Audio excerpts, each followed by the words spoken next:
If a woman, he says, prays her 5 prayers, and she fasts her month of Ramadan, and she guards her private parts from haram, and she obeys her husband, it will be said to her on the day of judgment, enter paradise through any one of its 8 gates which you may choose from.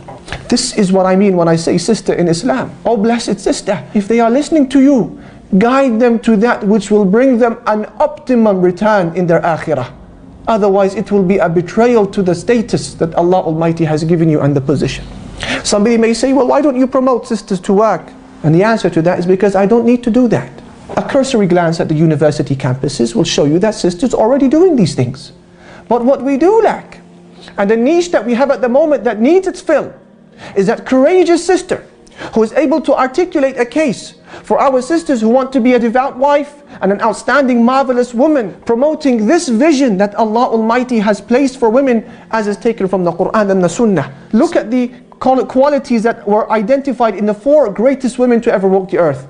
In the life of Khadija, the life of Maryam, Mary, mother of Jesus alayhi salatu wasalam, Asiya, the wife of the Pharaoh, and Fatima, the daughter of Prophet Muhammad sallallahu alaihi wasallam. What were the qualities that Allah Almighty identified in them to make them the greatest women? Because this is where we want to be. Now it is true that there are Quranic passages and texts from the Sunnah that mention that certain women were involved in military participation and political involvement, but a simple analysis of these events makes it very clear that these activities were secondary. They were complementary to the principal role which Allah Almighty has defined in the Quran and the Prophet ﷺ in the Sunnah of being a mother, of being a wife, of being the producer of the next generation of revivalists. This mustn't be forgotten. The majority of women, the overwhelming majority of women, choose to opt out of work if they had the opportunity to do so.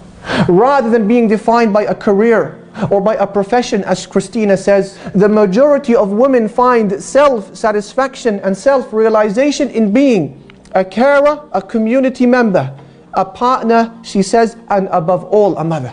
So they want to be mothers, the non-Muslim Western women of today, because it provides them with self-realization and satisfaction. How then should our mindset be when being a mother and focusing on that man who is by your side, my sister, not just provides self-satisfaction and self-realization, it gives you access to all gates of Jannah. So don't allow anybody to play tricks on you and to convince you that you're just rocking a cradle back and forth in your house. You say to them, no, I'm not just doing that. What I'm doing is I'm rocking the thrones of the tyrants all across the world. Just give me a few years and you will see what will walk out of my house. Every prophet, every messenger, Salahuddin, the Sahaba, the Tabi'een, they were one day in that cradle, which you rocked, my sister. And the family unit that we need as Muslims to rectify our affairs, nobody can rectify it after Allah than you. Not the husband, not the brother, not the son, only you, my sister.